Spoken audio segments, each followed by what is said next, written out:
There we go. Okay. Good morning, Hi there. Rachel.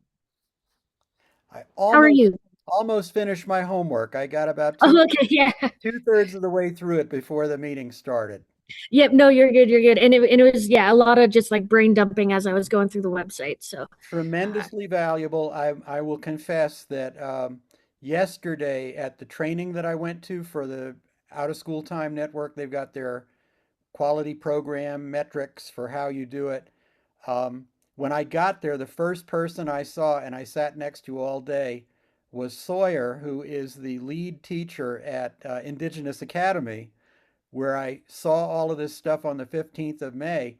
And he sent me his criteria and everything. But what freaked me out was almost all day he was sitting there on my website going through every single page. And like this guy is, he's another one who, is totally overqualified for the K-12 stuff that he's doing. He is a biomedical informatics engineer. He was just short of ABD on his doctorate. He's a data scientist and all this stuff. And he was looking over everything I did with a fine-tooth comb, and I so much appreciated it. And I appreciated the care and time that you took to come up with those questions. Some of them don't have answers yet because this is this is something that hasn't existed before. It is at the, mhm. at the cusp of innovation, but not without a lot of years of refinement and stuff. So I value and look forward to your feedback and questions, and you're going to identify things that we haven't done that we need to do and the way that we need to do them. And I'm very grateful for that. I'm not selling the program, I'm the architect of the program, so I want to make sure it works. Mhm. Well, yeah, I got to sell it to get the money to get the budget for the people and everything too. Right, right, right. But um, but that's good. So one of the things I can say is that the first thing Sawyer gave me yesterday was the 4-page criteria of how he had the things judged that he did Mhm. and what the preparation was for the panel who evaluated all this stuff, and then the revisions he had to do because his kids told him this is too hard. This is too much for us. We Mhm. can't really do it. So like I've taken some of that to heart in what you'll see. Like, yes, I know 39 skills seems like a crazy number, but the bites that we're taking them in small bites. I'm saying to the Mhm. kids, here's this whole thing. All I want you to do for the first go is pick one from each category that resonates with you. What's the one that stands out to you as you think you'd have your best shot of explaining how this shows up in your life? And then when we get a team of 5 kids doing it, within 5 days, if they split up the work, they'll have at least a working example for one of each of them. And as we have different teams working in different places, that's where collaboratively we'll sort of use a crowdsourcing peer review kind of stuff to surface, which is the one, the test that they have us use in this keeping track Indigenous youth education evaluation framework. I love it. It says, what would you tell your grandma? Like, what would you explain to your grandma about what you're doing? But in our Mhm. case, Grandma is the one who has to say whether it gets published because Grandma Mm. is going to tell us, you know, that's really interesting, but in our community, we're not allowed to share that with outsiders. So take that out. Hmm. That can't be shared. And on this one, I didn't really get it. You better come back and tell me again because you were not clear in what you did. So the whole thing is a recursive process, much like we use in music. You know, you got in my view there are three places, three venues. There's the woodshed, which I'm in now. If I didn't have my laptop hooked up to the thing, I'd turn it this way and you'd see the piano and the drum kit and the whole thing over there. My yeah, Oh yeah. No, you're good. You're good. Oh yeah. So copy of final. Sunny and I uploaded those for you, so Michelle should just sign off on it. Yep. Yeah. Totally. I understand. You're working.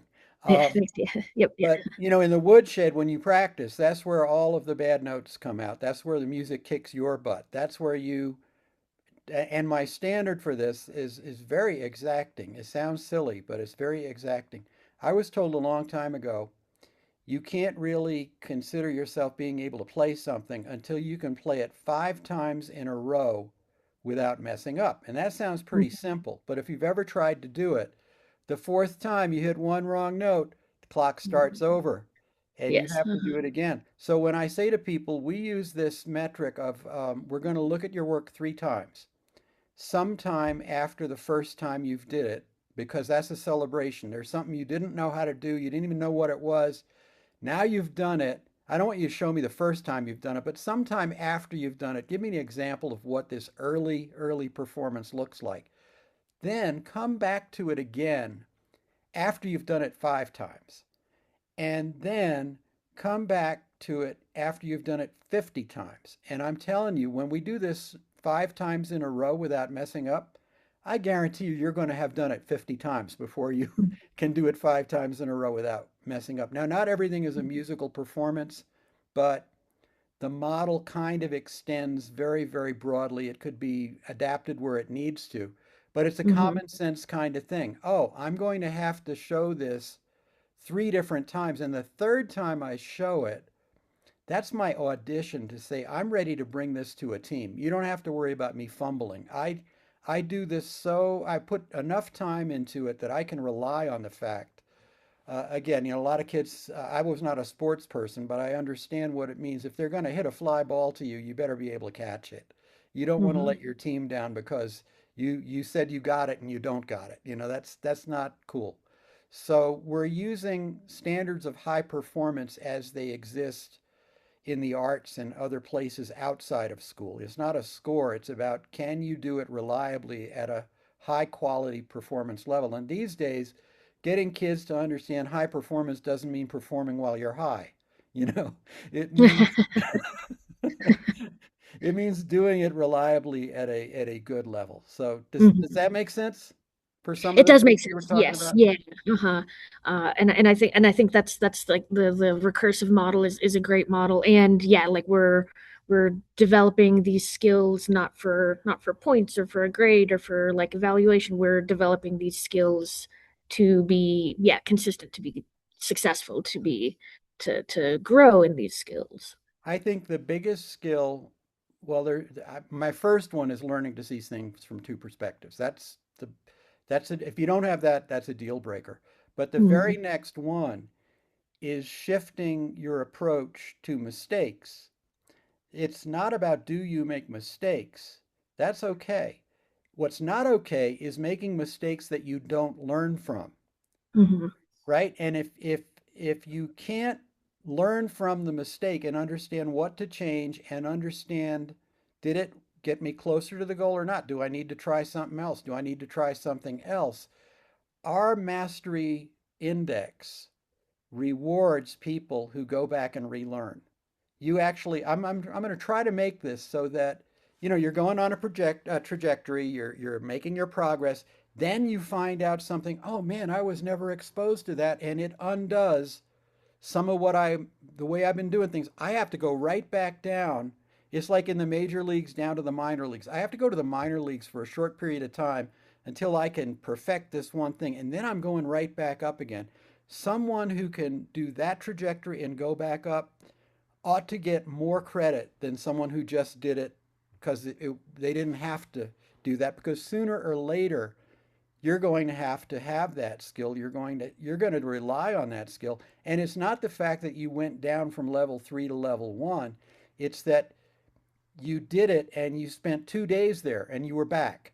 You're not going you're it's not like, "Oh, I couldn't do Calc 2, so now I got to next semester I got to go back to Calc 1 and do that whole course again." That's not what we're saying. We're just saying when you recognize that you need an update to your knowledge, you're going to use your prior knowledge to accelerate that process. And the more you iterate that, the better you're going to be. I mean, think about the things you've learned either in school or outside of school recently where suddenly, crap, I got to reset, Mm-hmm. Yep. right? And that's what makes you good at what you do. That's what gives you flexible performance. That's what allows you to work with different kinds of kids when you see what's needed. You're improvising every moment. You're drawing upon that knowledge and you're putting it together in new ways. And that's what makes you a valuable person on any team that you're with. We want to infect the kids with that same spirit. Mm-hmm.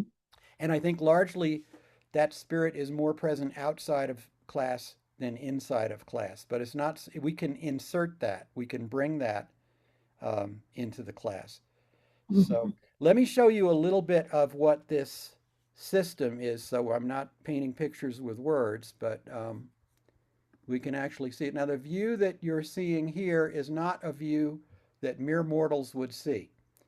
The entire system is an ecosystem of, let's see, one, two, three, four, five, six, I see 7 pieces here that are on here.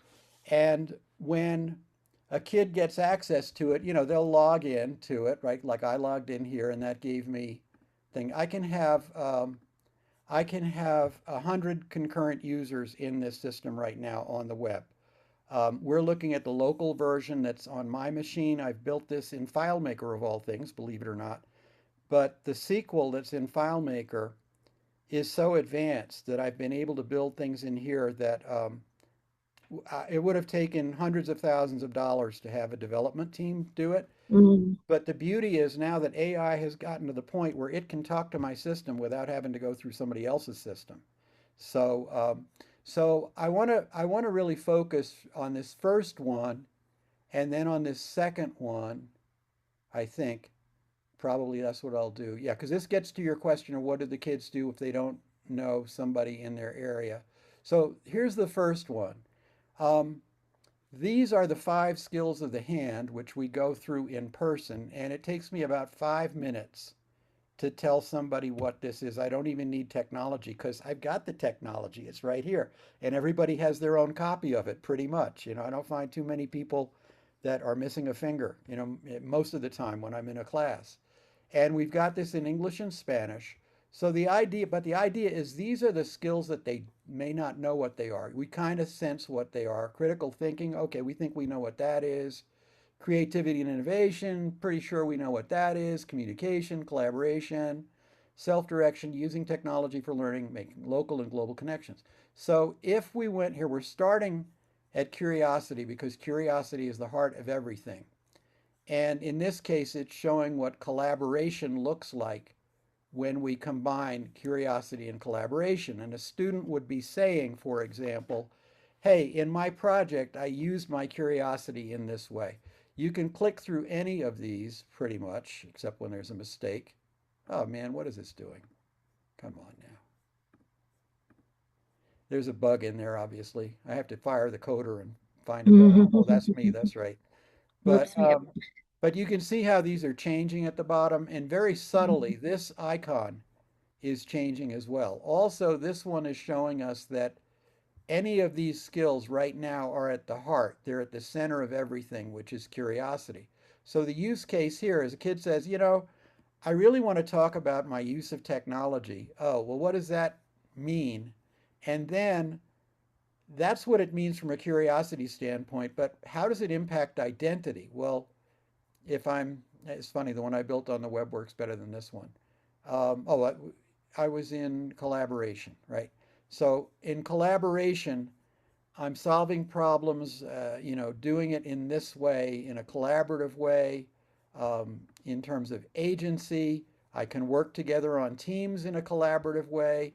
It required me to use my courage because sometimes there were difficulties or conflicts in what I was doing.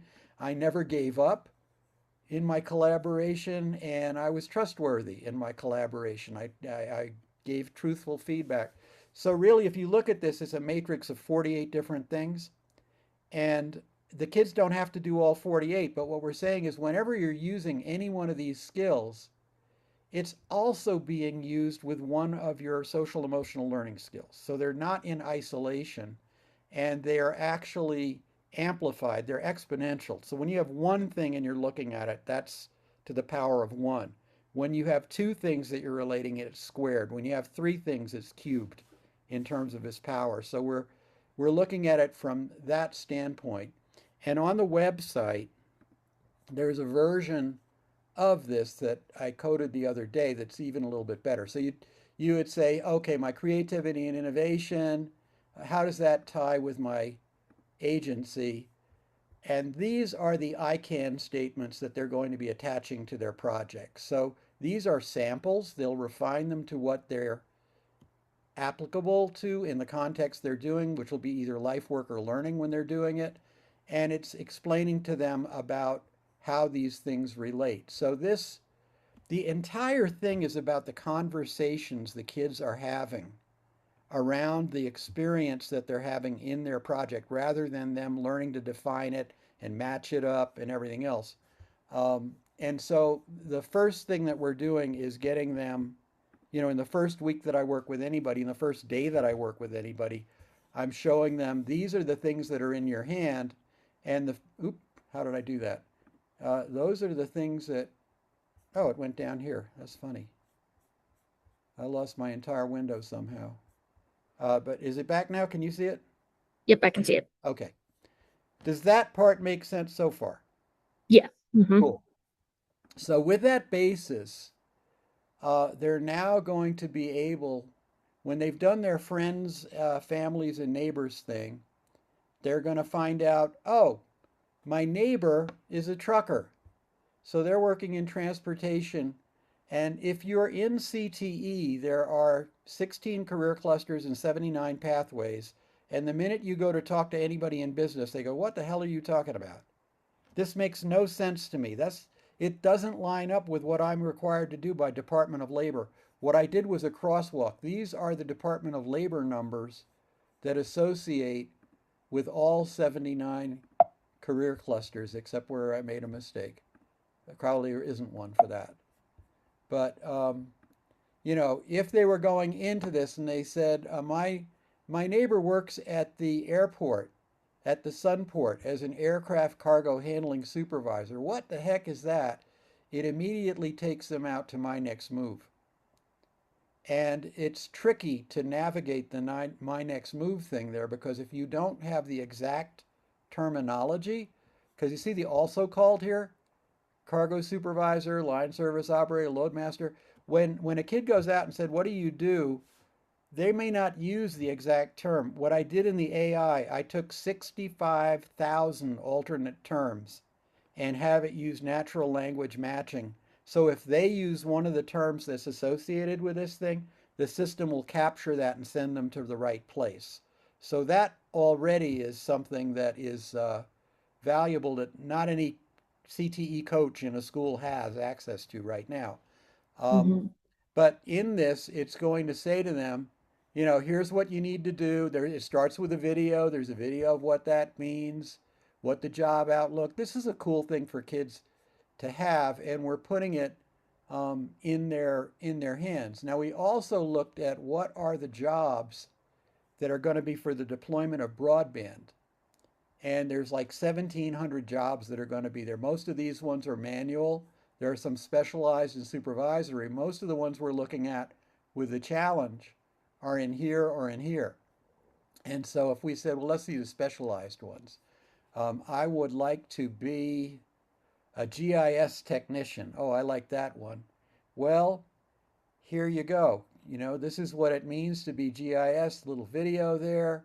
same deal. You could make 100 grand if you learned your GIS. You could learn it right at UNM. There are ways of doing this stuff. And we're learning story maps that are your entry to this GIS thing. Whether you want to go into GIS or not, you're at least getting that grounding of learning how to present your work in that way, which it will connect you with all of the different careers that use GIS. So this piece here has all of the career clusters with it, and you can explore, like I say, you can explore any of them and go back, and that's how we're tying that to what we do.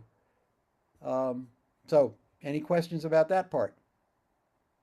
I don't think any questions so far. Is the Outlook part about the like salary and the is that like New Mexico specific, or is that kind of It's nationwide? you. I'm not familiar with the website. It's US, but it also has the things are out of date by a year or so, and that's Mhm. really why I want to talk with Department of Workforce Solutions. They're the only people in our state who have the current data, and they don't make it publicly available.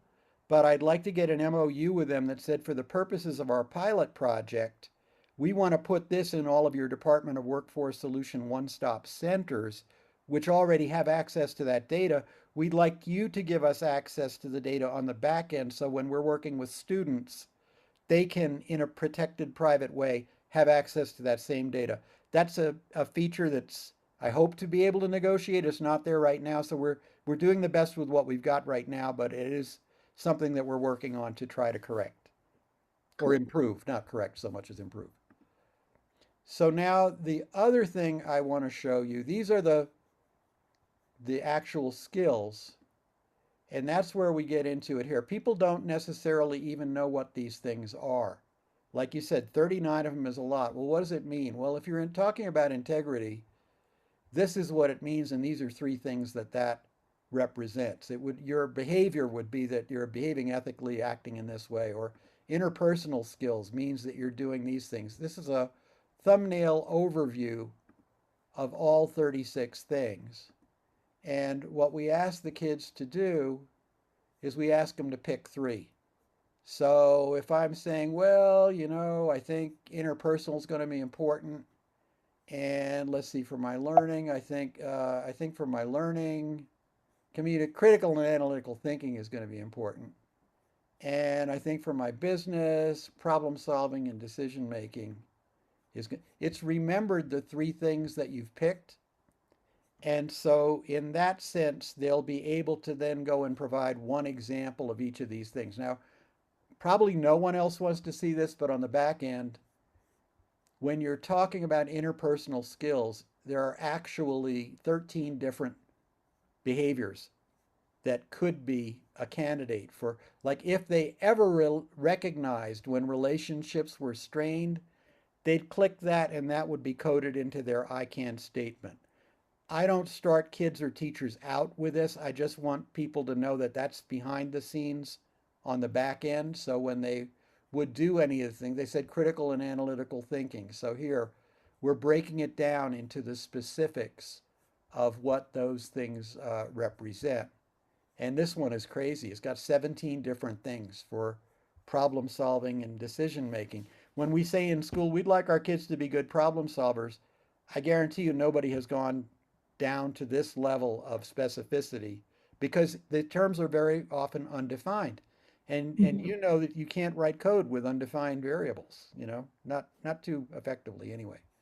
So um, where I want to show you how that works out, if we go to APS and we look at what they're saying, these are the things that APS has said you should be doing if you're a critical thinker or if you're a problem solver. Fortunately, they were smart enough to have 10 things that have three each, made it really easy for me in terms of displaying it, but we've got them all there.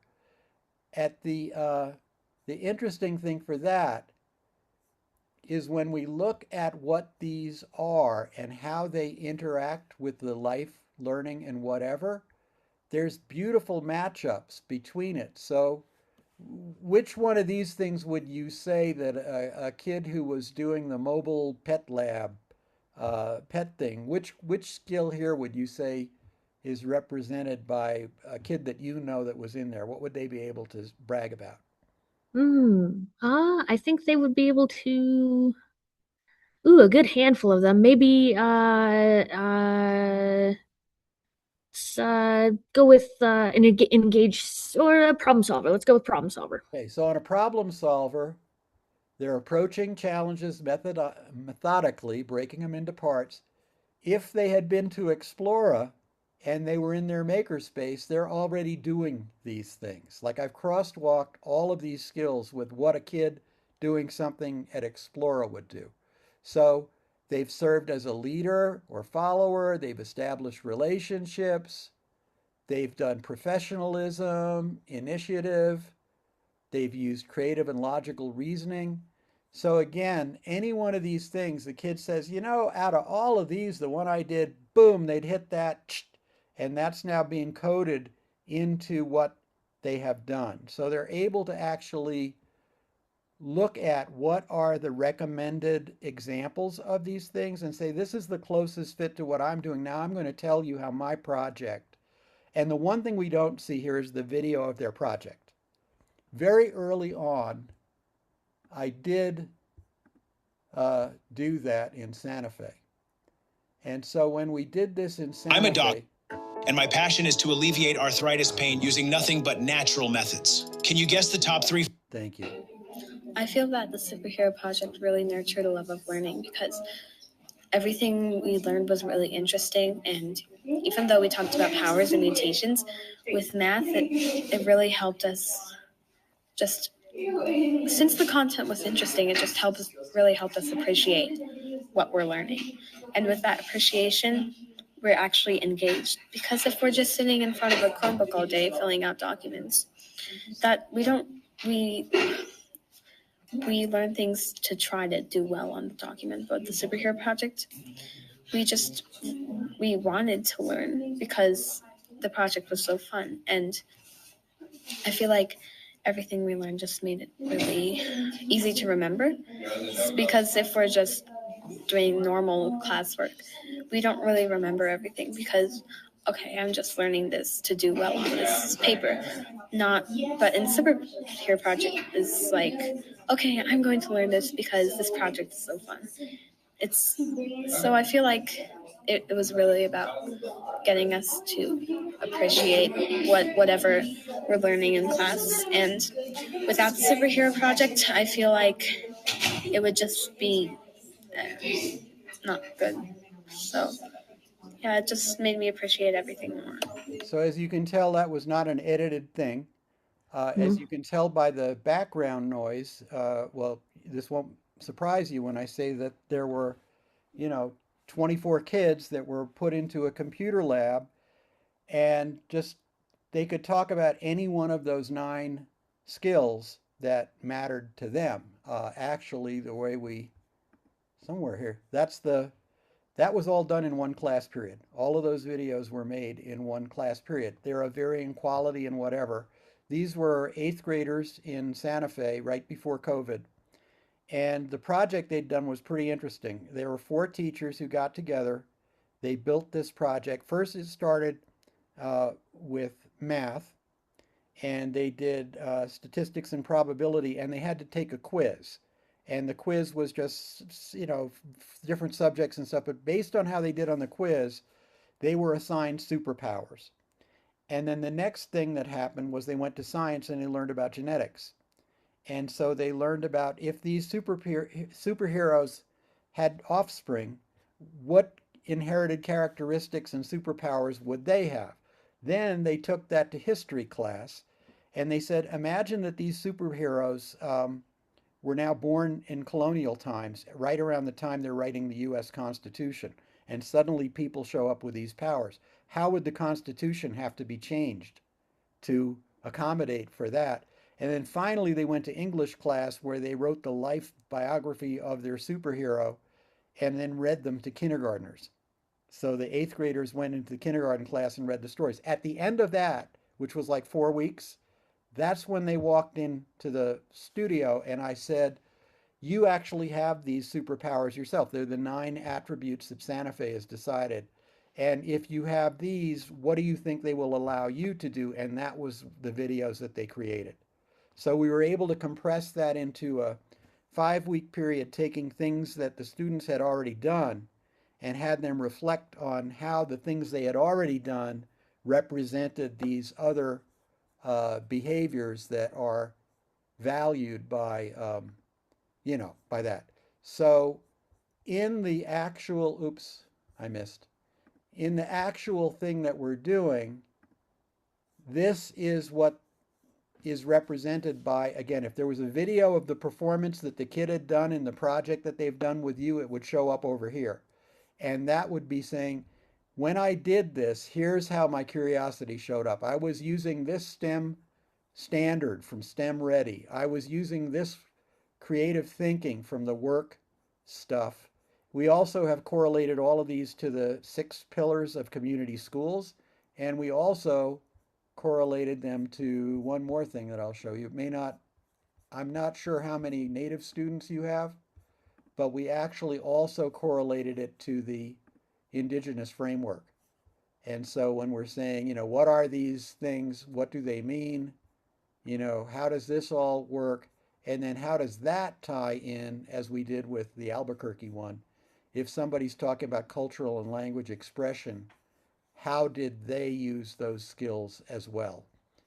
Um, so we've tried to make it so that it's somewhat comprehensive, can hit it from different directions, and it works on that. Was one last thing I'll show you.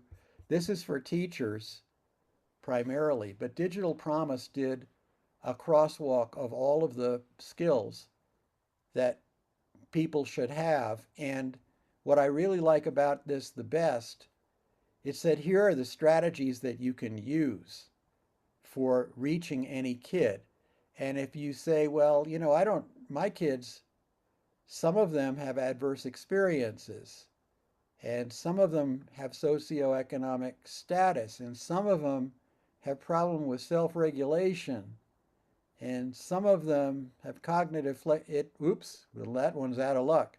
But it narrows it down so that you can find the particular strategies that are going to work for that. And the one that we've picked that we use across all of them is the youth powered action research, because when we put the students at the center of it, the whole thing changes. So we've built this system to assist the students in navigating wherever it is they're trying to go. There's a support for them along the way that's giving them more information, asking them questions, and that's where the AI thing comes in, which you don't see here. But this is all set up so that the AI can interrogate this even locally. I'm probably going to have to buy a new laptop because I found out even though my M2 laptop will theoretically run the local AI, it needs 32 gigs, and I bought the 16 gig version 3 years ago. So I'm going to have to treat myself to a 32 gig one, but I'll be able to run everything like literally in airplane mode, not on the internet at Mm. all. It will all be right there. And does your school use iPads at all? Yes, we do, yeah. Uh-huh. Although I think, and I have a hard time telling, I know APS has been moving away from Apple, so I don't know if like because we actually still have some Apple products here. I don't know if we're the exception or if that's kind of, but we have some iPads. Get them to give you all the ones they're getting rid of, and Okay. because the sweet spot of this, it's a very fortunate, happy accident that iPads run FileMaker Go, which means I literally can give you a copy of this database that will run natively on that iPad without having to go out to the web or anything. And so Mm. having that as a classroom resource, I would envision this for schools that don't have any Apples. I would put into the budget, yeah, in your budget, we're going to buy you one. And that's going to be the device you can use to do all of the cool AI stuff we're talking about. You can project it on a screen. It's not about every kid having one looking at a screen. It's about kids looking at data together collaboratively and using the device to capture the data so that they don't. I've discovered a couple of ways of using physical images and taking pictures of putting pennies on the physical image that it then sends the data directly to the system with nobody having to log in or nobody. It understands who you are when you're looking at the picture. I have a little QR code. I'm actually working on something now where kids get a thing that looks like a credit card and has a chip in it, has an RFID chip in it, and it actually captures the data from the pictures that have been set on. So it's building a cumulative record that's on their card. So when they put that card on the device, I'm thinking of using a document scanner type thing, not a scanner that you make PDFs out of, but a document camera. You know, like they used to have during the COVID thing. You'd want to show a book to your kids as it's looking down on it.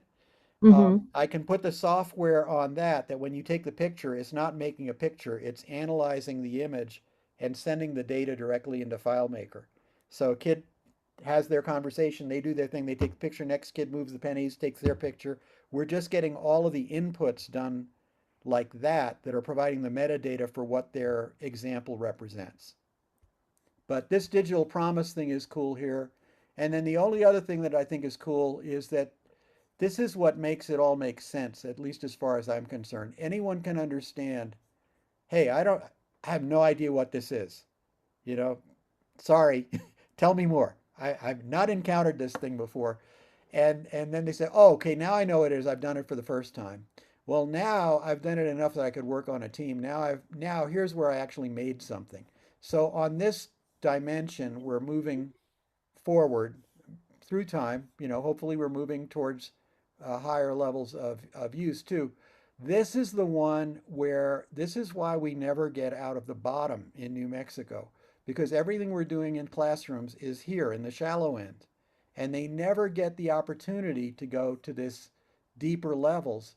And behind the scenes, these are what level tasks represent. These are the verbs that are with them, and these are the contexts. So you could be doing calculations, you could be doing locations, you could be representing things in words or routines or features.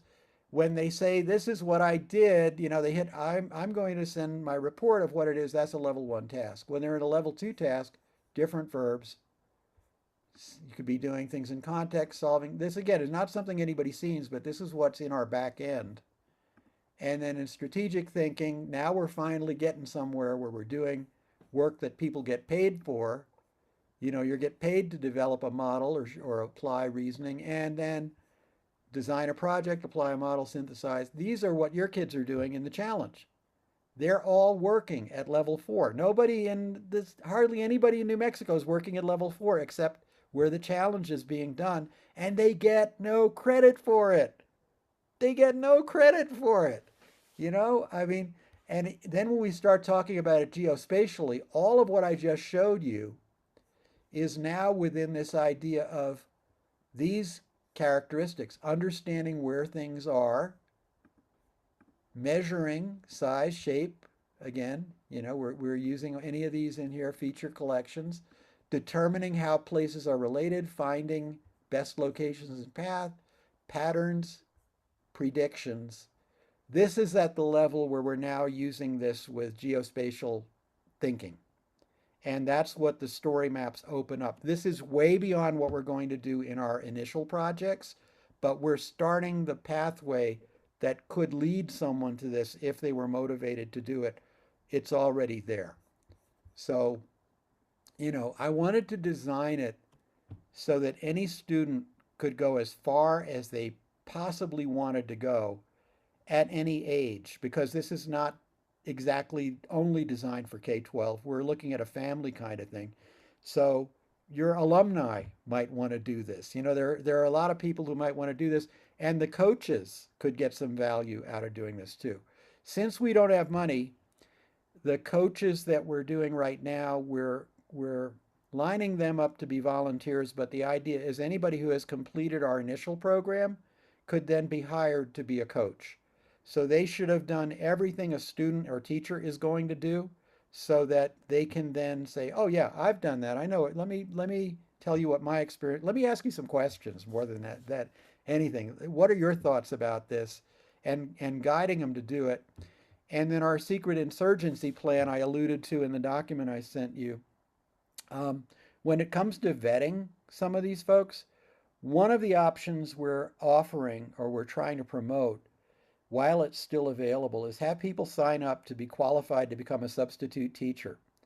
And Mm. then I want to go to the school that I'm working with and say, we have a cadre of 4 or 5 community members who have taken the trouble to become substitutes. But we'd like an arrangement with 3 or 4 of your teachers that any day they're going to be sick, the substitute comes in and continues the projects we're working. They don't just show videos. They don't just do the sub plan for the day that I didn't know I was going to be sick. It's intentional, and we'd love those subs to come in and be working in the classroom with us as we do the professional development ahead of time. So the kids already know who they are, they already know why they're there, they know what they're working on.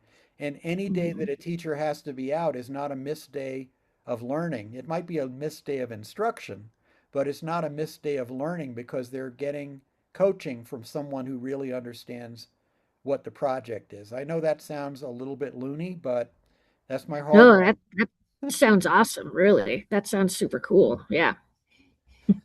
So, I'm not sure I have anything more to show you other than that I wanted you to see that every kid who signs up for the project that we're doing now, which is our Durable Life Skills project under McCune Foundation, I have 200 slots is what I've sort of budgeted. And that means that it means 2 things. First of all, they all get an account in that system. So anywhere that they have internet access is a web address. They go in, they log in with their password, and they're able to just go in there and explore and do whatever they're going to do. And where it is tied into the projects that they're doing with you, when they log in, it knows what project they're doing, and all of the data that they are building is collected there. You know, the various things that they're doing. Everything that we put on a story map is going through this database first because in that way, every artifact, every paragraph, every photograph, every video has already got the metadata associated with it. This page represents these performances against these skills because that's what the kid told us when they put it in. And at the end, when we're using the story map as our presentation vehicle for what can be publicly seen by anyone who didn't show up when they were actually presenting it to a panel, the artifact that persists and is publicly available is that story map, which then they can use when they want to show somebody, why should you consider me for this summer job? Let me show you what I built.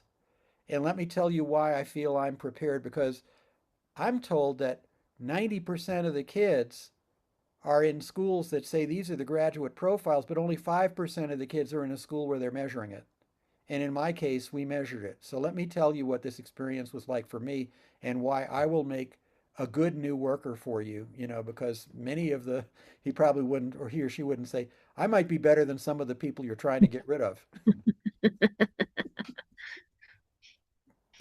So that's basically it. Now, the other 2 things that you get for being in the project, and I don't mean just this summer, like let's say we do it in the fall, our grant runs till February. So my basic thought is as many people as I can get to understand the beginning of this during the summer, even if it's only 5 people in the school in Gallup, and even if it's just you and another teacher, whoever it is in any of these places, when we start up in the fall, we're going to be looking at demonstrating the capstone skills in whatever projects we're doing. I received a donation of software from the Family Learning Company that is, I think it's pretty cool. The schools don't think it's cool. I don't. I have my theories on why that is, but the basic things that the schools don't understand is that the family learning model is not about doing what they've done in school. It's about the parent sitting with the kid, and instead of each of them sitting in front of their own screen, they're sitting in front of one screen, talking to each other, interacting with each other, and it's kind of like a game. There are 2 pieces to it. The piece that's most useful for you in terms of career, and I'll send you a link to this thing, you can check it out, is called Workforce Words. They have analyzed the 300 terms that are most necessary in 79 different trades. whether you want to be a welder, whether you want to be a carpenter, whether you want to be an electrician, whether you know, 79 different things. They have 300 words for each of them, and then they have a series of interactions. You get about 15 to 20 interactions on each word, from word drop, matching, you know, they made it like a game kind of thing in English and Spanish. So the kids whose English is not good, not a problem. Just go over to the Spanish version of the whole thing. And all of the progress that they're making on any of those things that they do, the data goes back into my system. So they're working on this thing on their phone. They're on the bus, they have their headphones on, they're just playing a little game, is keeping track of whatever they've done. And then, you know, and they don't have to do all 70 careers. They pick the one that they're interested in. If they turned out they didn't like that one, they try a different one. They have them all. The other thing that it has, which is really cool, for the entire family is this literacy thing that they've got. And in that, it's based on the scientifically based reading and all of that other kind of stuff. It has a little bit of writing in it, in English and Spanish, all the way up, all the way down to early. You're learning how to make sounds. It has videos of the vowels, you know, for parents to use with their kids, all the way up to adult. And if they spend an hour a week with it over time, they will be building up their literacy, you know, in an incredibly strong way. For some reason, the schools find this very threatening.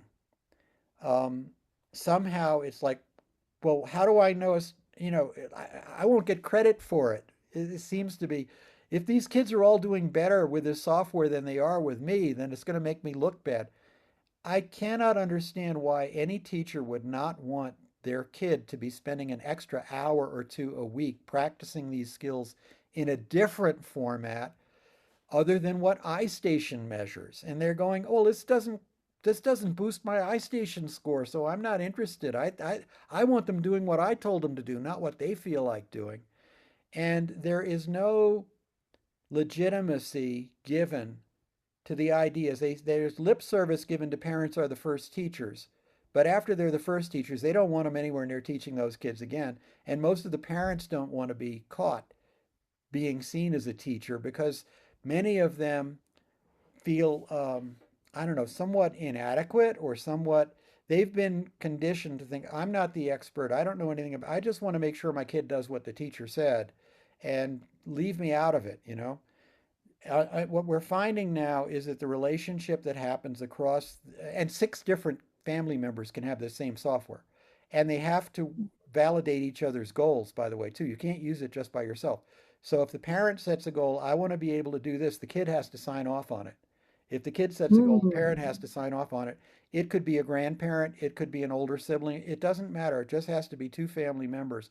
And when they get this software, it's for life. So the account never expires because it might take you 2 years to become literate, right? So we're not going to Mm-hmm. say, oh, pay this much a month and then when you can't afford it anymore, you know, too bad.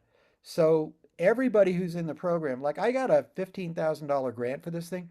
This software they've given me is worth $30,000. So everybody who's getting it, I can't give them necessarily money, but they're getting 250 bucks worth of software that they get to keep. Mm-hmm. So it's not the same thing as a stipend, but for certain people, they may feel, oh, this is great because now when grandma comes over, you know, if grandma's going to be looking after the kids while I have to go to work, they could be working on their literacy for an hour and having fun and they're doing that thing. So we kind of put that in there as an incentive. From my point of view, the advantage is it also contains the 68 verbs that are the level one, two, three, and four verbs. So that people going through it, they're going to understand what the skills of the hand are. They're going to understand what the 8 skills for 21st century learning. They're going to understand all of the life, work, and learning skills, those 39 skills.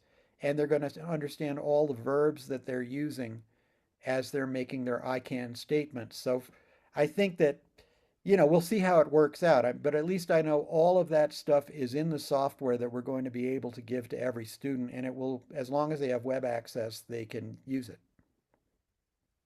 Cool. Wow. All right. So I hope I've answered some of the questions or enough of the questions to give you confidence that if you need to talk to anybody else about who'd like to be in your merry band at your school, um, if we can get you doing this, I don't mind coming down there in person with you or anybody else just to get the ball rolling.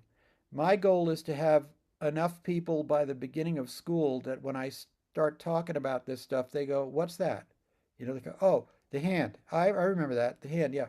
Oh, our graduate profile. Yeah, we're doing that. Oh, career exploration. Yeah, I see it. Oh, they're going to make story. Yeah, yeah, let's go. Let's do it. Let's do it." Yeah, yeah, cool. Heck yeah. When I have so I have one I think I'll try to connect you with our counselors. Like I said, we have a new initiative they're doing in advisory, so I don't think the advisors are ready to take on anything new this upcoming year. But we've got another teacher who her kind of project right now um getting students to recognize their successes and like define success and things like that. So I'm gonna attach her to an email with you as well and see if she would be. She's also very busy. She like runs our garden and our health, parent and infant health classes and our thrift store that we have at the school. So she's doing a lot too. So I'm not sure she'll want to pick something up. But I Well, am interested in this. reminder one thing though, Mhm, because I'm trying to adhere to this as much as I can. I know everybody is way too busy, so the bite of time that I'm asking for is 15 minutes. I'm not totally. asking for a class period. This is a do now type thing that Hmm. could be inserted. And for me, having somebody even do 5 minutes every day, if they're doing it repeatedly, there's a stronger gain of skills, a more lasting gain of skills for repeated small dosages than a 2.5 hour session 4 times a year. I mean, like Hmm. so I respect that. And so anything we can do to make this a short thing that the kids want to do themselves, Hmm. that will really be it. But the idea, I think the main idea is selling them. Would anyone who would like their kids to be on an action research team, that's what we're bringing to it. And they can focus the action research on anything they want. We're providing a way of providing a common language and framework for measuring the gains that have happened so that Hmm. we have that consistent. And then when I talk to the people at APS who are doing the Genius Hour, I'll try to infuse that through them. And they may find other schools that are interested in doing it so that even if you don't do it next year, there are other schools in APS who are already doing it next year that we can build on that any way we want to. But I think the individual champion teacher is the coin of the realm, and you're the big shiny coin of that realm for me at your school. So I'm grateful for the time that you've given, and hopefully we'll be able to do something. Yeah, yeah, I'm excited. Yeah, I'm very I'm interested to see how this would go with my supercomputers because getting them to kind of track that growth, um, uh, or see those skills and do the like kind of learning loop kind of things. And so, yeah, totally. And then, well, and I saw one of the questions or on like because I suggested like maybe level all because that's what we use in advisory right now for the next step plans in APS, and so that's where they are. Um, in the next step plans, like they track their credits and like what's their current career goal and like what yada yada yada. um I think as a and now there's no explicit portfolio piece with it right now, but I think both of those things would align. I'm not sure who to like send you to for those things, Mhm. um but whoever. It's helpful enough that when I talk with the guy I've been talking to, I can ask the question because I Mhm. think he's working on some of this at a district level, so I bet he's going to know. Cool, cool, nice. All right. Well, thank you so much. I really Mhm. appreciate it. Yeah, thank you. Yeah, and yeah, we'll keep in touch. All right. See ya. All right. Bye.